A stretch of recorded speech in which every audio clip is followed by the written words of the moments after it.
Hey guys, welcome back to my YouTube channel Commerce Tutopedia. um, हमारे lecture series of class 11th economics के अंदर मैं आज लेके आई हूँ आपका इंडियन इकोनॉमिक डेवलपमेंट के अंदर second topic which is Indian economy between 1950 to 1990।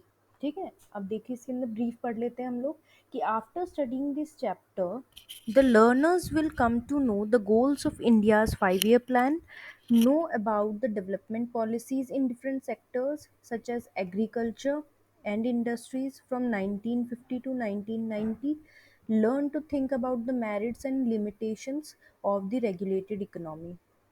अभी हम चैप्टर शुरू करेंगे और ये चैप्टर शुरू करने से पहले मैं आपको बोलना चाहती हूँ कि आप प्लीज़ मुझे फॉलो कीजिए और मुझे सब्सक्राइब कीजिए in order to complete this हमारा जो लेक्चर सीरीज़ है।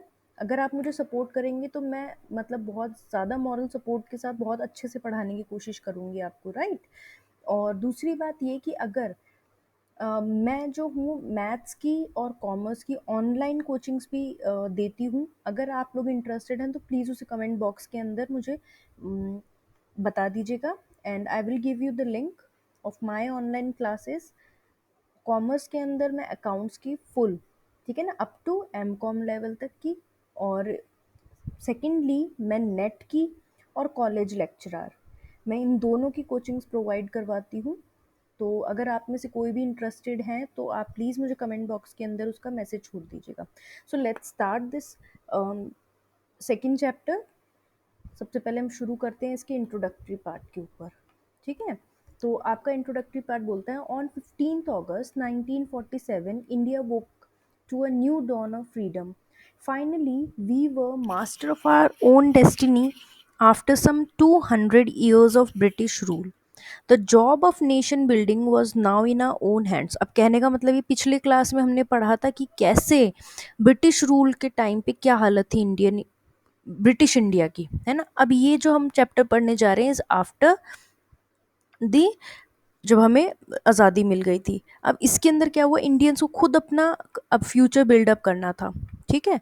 अब there are different types of economic systems and among them socialism appealed to Jawaharlal Nehru the most.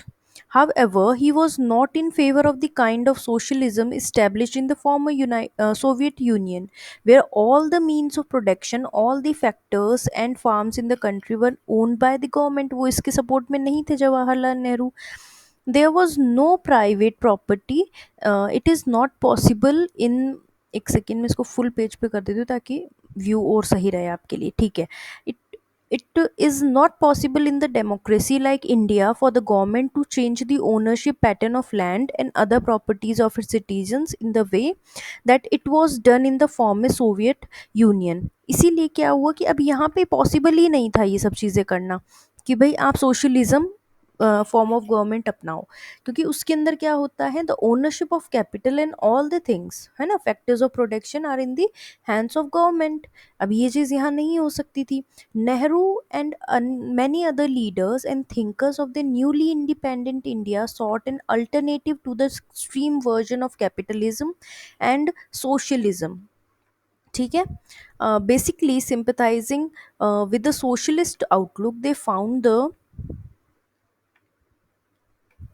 एक second, answer in an economic system which in their view combined the best features of socialism without its drawback. अब वो ऐसा एक form of government लेके आना चाहिए चाहते थे जिसके अंदर कुछ पार्ट हो सोशलिज्म का, ठीक है। In this view, India would be socialist society with a strong public sector, but also with private property and democracy. The government would plan for the, एक second,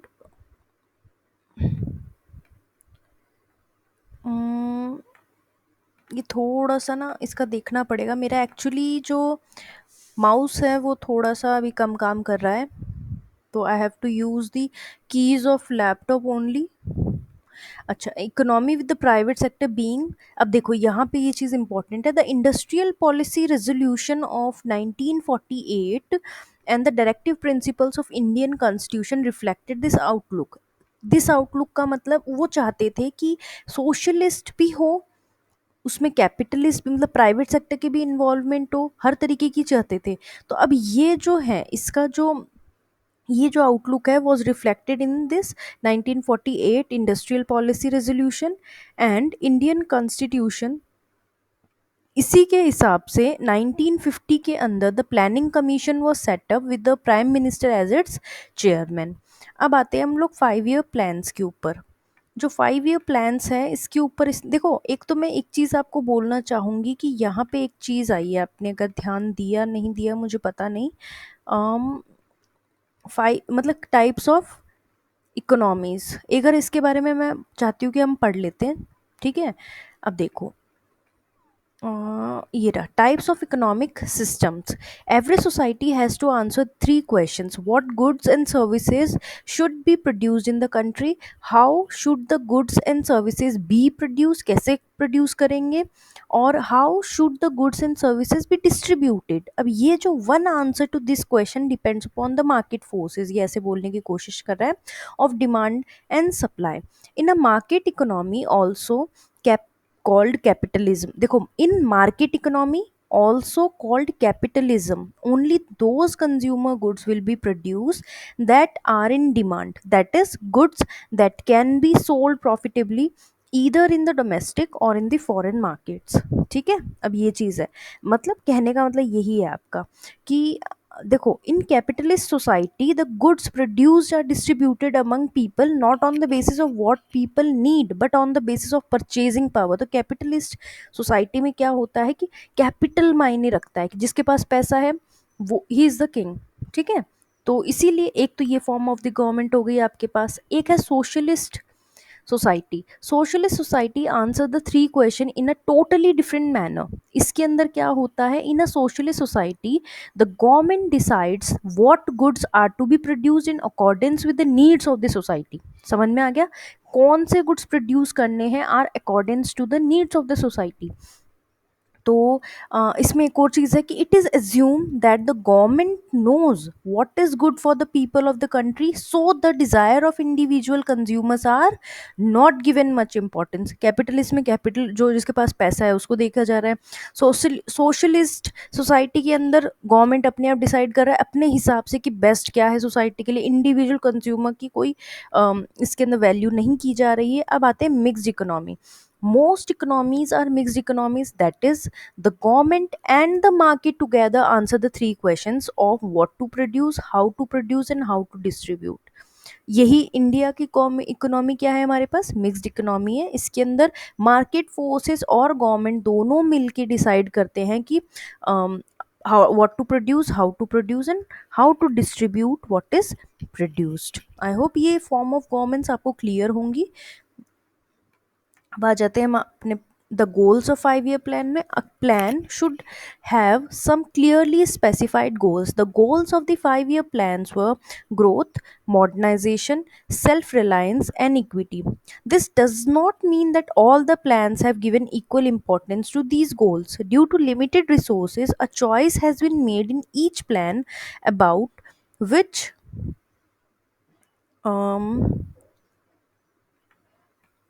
which of the goals is to be given primary importance. Nevertheless, the planners have to ensure that as far as possible, the policies of the plans do not contradict these four goals. समझ में आ गया? अभी goals बताने की कोशिश कर रहा है कि 5 ईयर जो हैं प्लान्स उनके क्या क्या गोल्स थे। तो इसमें बोलने की कोशिश कर रहा है हर पॉलिसीज या प्लान के एटलीस्ट मतलब ये फोर तो होते ही होते हैं। ठीक है, ये कोई भी कहीं से भी कॉन्ट्राडिक्ट नहीं होते, सारे के सारे जो हैं उनके जैसे कि फॉर एग्जांपल ये है आपका ग्रोथ। तो ग्रोथ जो है इसके अंदर क्या होता है आपके पास, it refers to the increase in the country's capacity to produce. ये एक तो ये होता है हमारे पास a good indicator of economic growth in the language of. ये देखो ये मैं अभी आऊँगी इस चीज़ के ऊपर आपके लिए, 1 मिनट आप मुझे टाइम दीजिए। Economy is study increase in the GDP. ठीक है, the GDP is the market value of all the goods and services produce in the country during a year. मतलब ग्रोथ जो है हम जीडीपी से देखते हैं। ठीक है, तो इस वजह इस हिसाब से हम लोग ग्रोथ के बारे में बात करते हैं।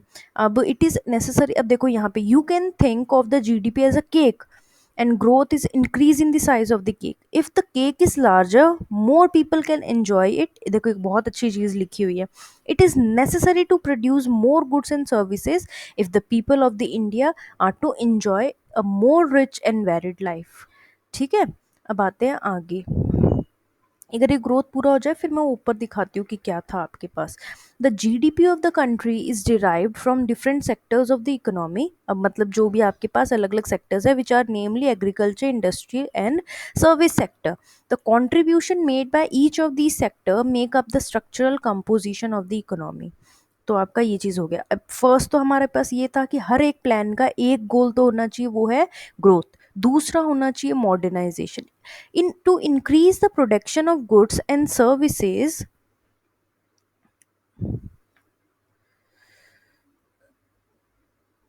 the producer have to adopt new technology. For example, a farmer can increase the output on the farm by using new seeds varieties instead of. तो है ना. तो इस तरीके से मॉडर्नाइजेशन भी, हर एक प्लान का मॉडर्नाइजेशन ज़रूर एक वो रहता है. अब self reliance. A nation can, self reliance मतलब अपने पैरों पे खुद खड़ा होना, कि हम अपना पेट अपने आप भर पा रहे हैं, इसको सेल्फ रिलायंस बोलते हैं. तो किसी भी प्लान का ये तीन तो हमने फर्स्ट पढ़ा था, growth, modernisation and this is self reliance. ठीक है. नेक्स्ट पे आते हैं हम अपने पास. उसमें हमें क्या है, इधर फोर्थ भी देख लेते हैं, इक्विटी. इक्विटी का मतलब है कि सबके बीच में इक्वल डिस्ट्रीब्यूशन हो रहा है. ठीक है. विच इज़ मतलब, क्योंकि देखते हुए हमारा जो पॉपुलेशन है वो चीज़ पॉसिबल नहीं है, लेकिन कुछ हद तक तो पॉसिबल होना चाहिए कि किसी भी प्लान के अंदर आप जो भी चीज़ लेके आ रहे हो, पॉलिसीज लेके आ रहे हो या जो भी लेके आ रहे हो, है ना, it should benefit the poor section also.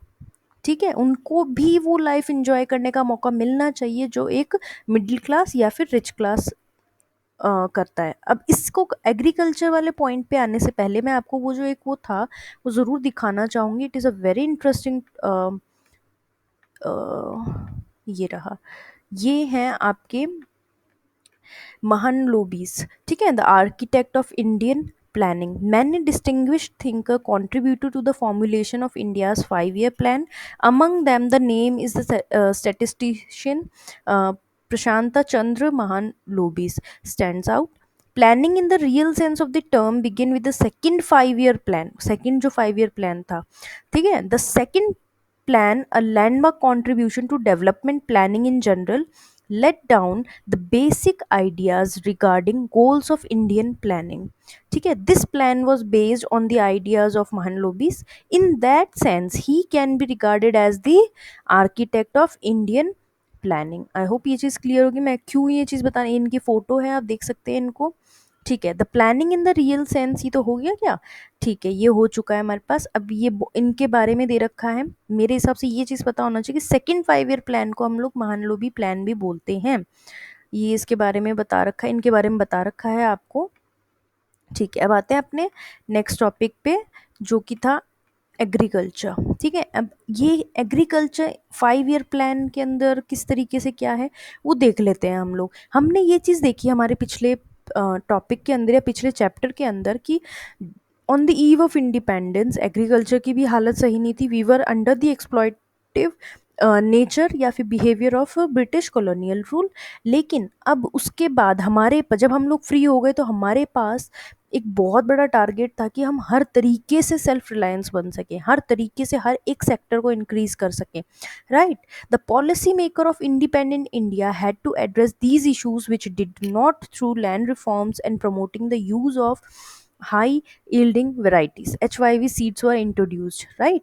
अब है सेकंड लैंड रिफॉर्म्स. इसके अंदर हम जो टॉपिक पढ़ने वाले हैं फर्स्ट है land reform. So land reforms. At the time of independence, the land tenure system was characterized by intermediaries. ठीक है.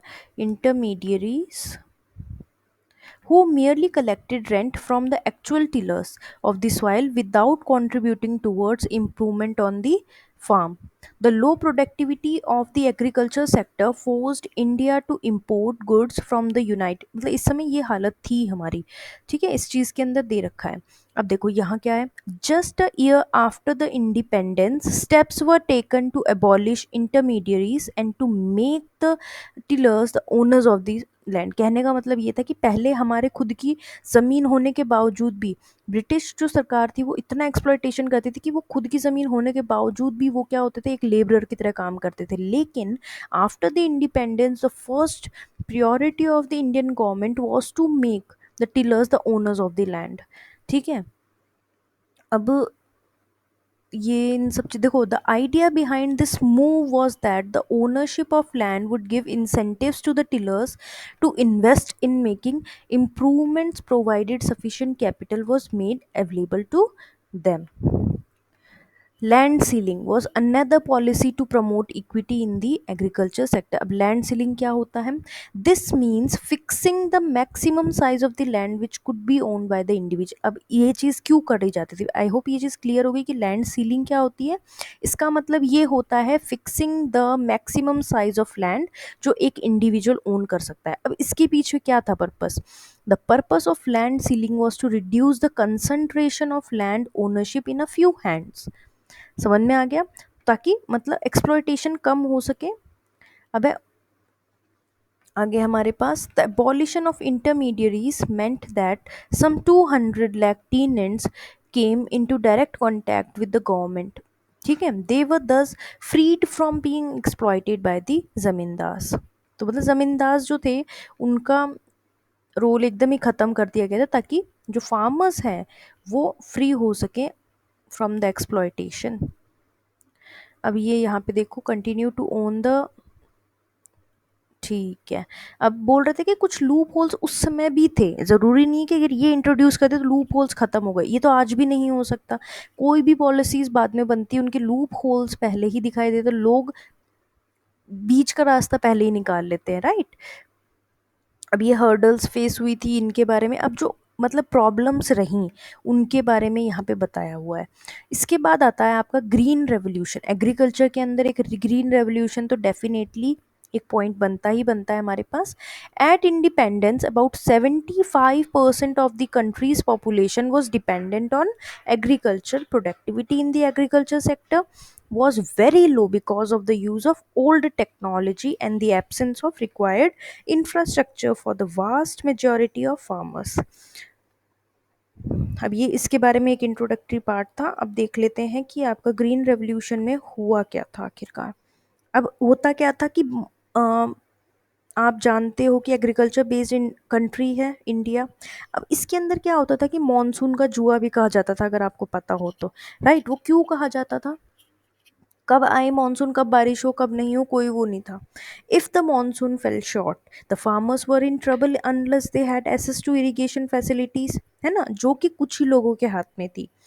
तो this refers to the large increase in production. अब देखो आपका जो ग्रीन रेवोल्यूशन ये जो था, तो ग्रीन रेवोल्यूशन का मतलब क्या है, this refers to the large increase in production of goods grains resulting from the use of high yielded variety seeds, HYV seeds, specially for wheat and rice. तो ये स्पेसिफिकली किसके लिए था, wheat and rice. The use of these seeds required the use of fertilizers and pesticides in the correct quantities.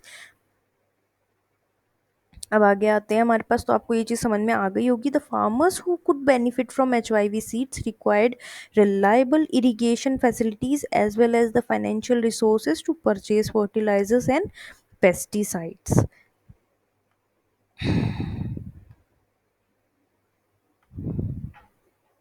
देखो इससे हुआ क्या, the spread of green revolution technology enabled India to achieve self sufficiency in food grains. India no longer had to be at the mercy of America और any other nation. बढ़िया हुआ ना ये तो, ठीक है। तो ये एक बहुत ही ग्रीन रेवोल्यूशन, जैसे कि इसका नाम है सॉरी, ओके, ये आप देख सकते हैं। After green revolution who is interested in your offer, मतलब पहले ऐसे होता था, ये अमेरिकन्स आके ये देते थे और पैसे मांगते थे। आफ्टर ग्रीन रेवोल्यूशन ये इसकी ये थे कि भाई कौन चाहता है, अब तेरा ऑफर हम अपने आप ही कर सकते हैं, हमने खुद नहीं उपजाऊ बना लिया, हमारा, हमें तुमसे ज़रूरत नहीं है, ठीक है। अब ये चीज़ देख लेते हैं कि हुआ क्या इससे। Instead of being sold in the market, एक minute, the higher output will not make much of the difference in the economy. अच्छा, अंडर दिस सिस्टम क्या होता था कि substantial amount of agriculture produce is sold in the market by the farmers, the higher output can make a difference in the economy, right. The portion of agriculture produce which is sold in the market by the farmers is called as marketed surplus. जो हमारे पास portion of agriculture produce जो sold किया जाता था by the farmers to the market या in the market is known as marketed surplus. A good proportion of the rice and wheat um, produced during the Green Revolution period was sold by the farmers in the market. As a result, the price of food grains declined relatively to other items of consumption. Obvious सी बात है कि आपके पास जब extra चीज़ बचेगी तो आप उसको बेचोगे। अगर एक्सेस में वहाँ पे होंगी सप्लाई, ऑब्वियस सी बात है कि डिमांड वुड कम डाउन। सही बात है। तो बस तो जो आइटम्स थे आपके ऑफ कंजम्पशन उनकी प्राइस कम हो गई आपके पास। Percentage of their income on food benefited from this decline. Obvious सी बात है फार्मर्स या नॉर्मल लोगों का परसेंटेज ऑफ मतलब जो उनकी इन्वेस्टमेंट होती थी फूड के ऊपर वो कम हो गई क्योंकि प्राइस कम हो गए। The green revolution enabled the government to procure sufficient amount of food grains to build a stock which could be used in times of food shortages। तो ग्रीन रेवोल्यूशन ने इस तरीके से भी गवर्नमेंट को हेल्प किया टू प्रोक्योर सफिशिएंट, वो रख सकते थे अपने पास sufficient amount of food grains to build a stock in the time of shortages. While the nation had immensely benefited from green revolution, the technology involved was not free from risk. One such risk was the possibility that it would increase the disparity between the small and big farmers। अब ये क्यों? मतलब हर एक चीज़ का दोनों side होते हैं उसके, अगर कुछ प्रॉफिट है तो कुछ नुकसान भी होते हैं। ठीक है, अब ये देखो, अब उसके लिए पैसे भी तो लगाने पड़ेंगे। तो since only the big farmers could afford the required inputs thereby reaping most of the benefits of the, obvious सी बात है अब इसका भी फायदा कौन उठा रहा था? रिच पीपल उठा रहे थे और गरीब अभी भी गरीब थे। ठीक है, कुछ हद तक उनको भी फायदा हुआ क्योंकि उनका जो परसेंटेज पहले खाने के ऊपर लगता था अब वो कम हो गया। अब वो अपने किसी और चीज के ऊपर वो बचा हुआ पैसा या फिर वो सेविंग कर सकते हैं उस चीज के ऊपर। Moreover, the HYV crops were also more prone to attack by pests, and the small farmers were adopting this technology could lose everything in the best attack, pest attack. But fortunately, these fears did not come true because of the steps taken by the government. The government provided loans at a low interest rate to the small farmers and subsidized fertilizer so that the small farmers could also have access to the needed inputs. Since the small farmers could obtain the required inputs, the output on small farms equaled the output on large farm in the course of time। ठीक है, तो इसी तरीके से क्या हुआ कि वो स्मॉल फार्मर्स को भी और लार्ज फार्मर्स को दोनों को हेल्प कर रहा था ये। Hmm, okay. The debate over subsidies. अब ये सब्सिडीज के ऊपर दे रखा है कि किस तरीके से सब्सिडीज प्रोवाइड की जाती थी। ठीक है, सब्सिडीज ऐसी चीज थी जो incentives provided by the government in order to, उसका मेन प्राइम मोटिव क्या होता है? To increase the living of standard. तो किस किस तरीके से सब्सिडीज या फाइनेंसेस या लोन्स प्रोवाइड किए गए थे वो उसके इसके अंदर हमने पढ़ना है। The prices as this. अब यहाँ देखो इस चीज के ऊपर है कि मतलब ये on after independence but before क्या, लिबरलाइजेशन, प्राइवेटाइजेशन एंड ग्लोबलाइजेशन से पहले तक की बात है आपके इस चैप्टर के अंदर। ठीक है, अब ये देखो इंडस्ट्री एंड ट्रेड। अब जैसे कि हम जानते हैं कि उस समय बहुत एक्सप्लॉयटेशन था। ठीक है, और वैसे देखा जाए तो industry provided employment which is more stable than the, तो इट प्रोमो, अब देखो इसीलिए इंडस्ट्री एंड ट्रेड के ऊपर फोकस किया जाता है because it promotes modernisation and overall prosperity. ये एम्प्लॉयमेंट देता है more than the agriculture sector. ठीक है, इसीलिए it is for this reason that the 5 year plans placed a lot of emphasis on industrial development. और ये चीज़ बहुत ही शुरू में ही रियलाइज कर ली गई थी।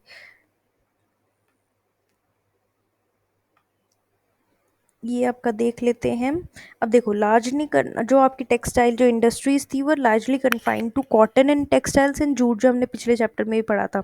There were two well known managed iron and steel firm, one in Jamshedpur and other in Kolkata, but obviously we needed to expand the industrial base with the variety of industries if the economy was to grow, है ना। अब है public and private sectors in, अभी दे रखा है आपके पास कि कौन कौन से थे at the time of independence. अब हमें पता है कि भाई at the time of independence जो इंडस्ट्रियल इंडस्ट्रीज थी उनके पास इतना ज़्यादा तो कैपिटल नहीं हो सकता, राइट। तो मतलब कि बाहर से कोई इक्विपमेंट्स मंगवा पाए या बहुत बड़े लेवल की कोई चीज़ कर पाए, नहीं था उस समय, इतना मार्केट भी बिग नहीं था। तो it is principally for these reasons that the erstwhile government had to play an extensive role in promoting the industrial sector, क्योंकि उस समय कुछ भी नहीं था, प्राइवेट सेक्टर्स भी इतने कोई खास एडवांस्ड नहीं था उस समय, ठीक है, कितना पैसा था नहीं उस समय। In addition, the decision to develop the Indian economy on socialist line led to the policy of the government controlling the commanding heights of the economy. अब यहाँ पे आता है आपके पास IPR 1956 के बारे में, which is industrial policy resolution 1956। In accordance with the goal of the state controlling the commanding Heights of the economy, the industrial policy resolution 1956 was adopted. This resolution formed the basis of the second 5 year plan. यही था जो basis बना था आपका 5 year plan का। The plan which tried to build the basis for the socialist pattern of society. This resolution classified industry into three categories. The first category comprised industries which would be exclusively owned by the government. यहाँ पे आप ये बोलने की कोशिश कर रहा है कि थ्री कैटेगरीज बनाई गई। The first category comprised industries जो कि गवर्नमेंट के द्वारा own की जाएगी। The second consist of industries in which the private sectors could supplemented the efforts of the public sector, with the government taking the sole responsibility of starting new unit. The third category consists of the remaining industries which were to be in the private sector। और क्या दे रखा है आपको, although there was a category of industries left to the private sector, the sector was kept under the state control। अब मतलब इसको वो भी system of licensing, उस समय license चलता था। This policy was used for promoting industry in backward region। It was easier to obtain a license if the industry unit was, मतलब उस समय से यही था कि अगर आप कोई economical backward area के अंदर ये चीज़ कर रहे हो तो आपको license, मतलब to it was easier to obtain a license over there। In addition, such units were given certain concessions such as tax benefits, electricity at a lower tariff। The purpose was to promote regional equalities। चलो ठीक है, हम आगे देखते हैं। जो बाहर से आवाज़ आ रही है उसके लिए सॉरी, क्योंकि it is completely unexpected right now. उसको देख लेते हैं हम। Even an existing industry had to obtain a license for expanding output or for diversifying production। अब आते हैं हम लोग हमारे स्मॉल स्केल इंडस्ट्रीज की, ये क्या होते हैं। इन 1955 the village and small scale industries committee, also called the Karve committee, इस चीज़ को नोट डाउन जरूर कीजिएगा कि कार्वे कमिटी क्या है आपके पास, ठीक है। Noted the possibility of using small scale industry for promoting rural development. A small scale industry, अब ये क्या है ध्यान दीजिएगा इस चीज़ के ऊपर। A small scale industry is defined with the reference to the maximum investment allowed on the assets of. अब ये क्लासिफाइंग कैसे होती है, इंडस्ट्रीज बिग है या स्मॉल है, वो on the basis of investment होती है ऑन एसेट्स। और जो लिमिट है वो चेंज हुई है, काफ़ी बार चेंज हुई है, अब क्या है वो अलग चीज़ है, ठीक है। उस समय थी ₹5 लाख में maximum. At present, the maximum investment allowed in is ₹1 crore। अब देखो आपके पास, it is believed that small scale industries are more labor intensive, that is वो labor ज़्यादा यूज़ करती हैं, इसीलिए but these can not compete with the big industrial forms. ऐसे बोला जाता है कि जो स्मॉल स्केल इंडस्ट्रीज होती है ना, लेबर इंटेंसिव, यहाँ लेबर ज़्यादा काम करते हैं, यहाँ कैपिटल की ज़्यादा वो नहीं है, ठीक है, कि मशीन्स आप यूज़ कर रहे हो, ये आप लेबर आप अपॉइंट करते हो और वही लोग क्या बोलते काम करते हैं इसके अंदर। ठीक है, इसी वजह से ये लार्ज स्केल से compete नहीं कर पाते हैं। For this purpose the production of a number of products industry was reserved for the small scale industries, criteria of reservation being the ability of these units to manufacture the goods। ये हो गया आपके पास। अब एक आता है आपके पास trade policy in import substitution. अब देखो ये चीज़ for the class 11th I want to tell you that this topic is very important. Trade policy import substitution, ठीक है, ये जो टॉपिक है ये अलग से आया हुआ है आपके, ये कॉलेज लेक्चरार में भी है, ये आपके नेट में भी है, राइट। ये एक बहुत इंपॉर्टेंट टॉपिक है। तो मैं ऐसे सोच रही हूँ कि इस एक स्पेसिफिक टॉपिक को मैं अपने नेक्स्ट उसके अंदर कवर करती हूँ, ताकि ये बीच में ना खो जाए, इसकी अहमियत उतनी ही बनी रहे। ठीक है, इसी वजह से मैं क्या करूँगी, इस टॉपिक के एंड तक का मैं आपको नेक्स्ट वीडियो के अंदर पढ़ाऊँगी, right. I hope you will understand this and believe me ये आपके लिए ही है। अगर मैं इसी में ही डाल देती हूँ ना, ये लंबी और हो जाएगी वीडियो आपकी, उससे क्या होगा, आप ही बोरियत फील करोगे। लेकिन ये इंपॉर्टेंट टॉपिक है, मैं नहीं चाहती कि ये खो जाए इस लंबी वीडियो के अंदर और आप इसको पढ़े बगैर आगे बढ़ जाए। तो ये जो ट्रेड पॉलिसी, जबकि आप अगर इसमें ध्यान देंगे ना तो आपके पास ज़्यादा कोई पेजेस बाकी नहीं है, इसमें 5 पेज और बाकी है। पर ये टॉपिक मैं चाहती हूँ कि मैं अब आपके नेक्स्ट वीडियो के लिए रखूँ। सो गाइस, आप मुझे सब्सक्राइब करना मत भूलिएगा और फॉलो कीजिए मुझे ऑन यूट्यूब, कॉमर्स ट्यूटरपीडिया। सो मिलते हैं आपके नेक्स्ट वीडियो के अंदर। Thank you.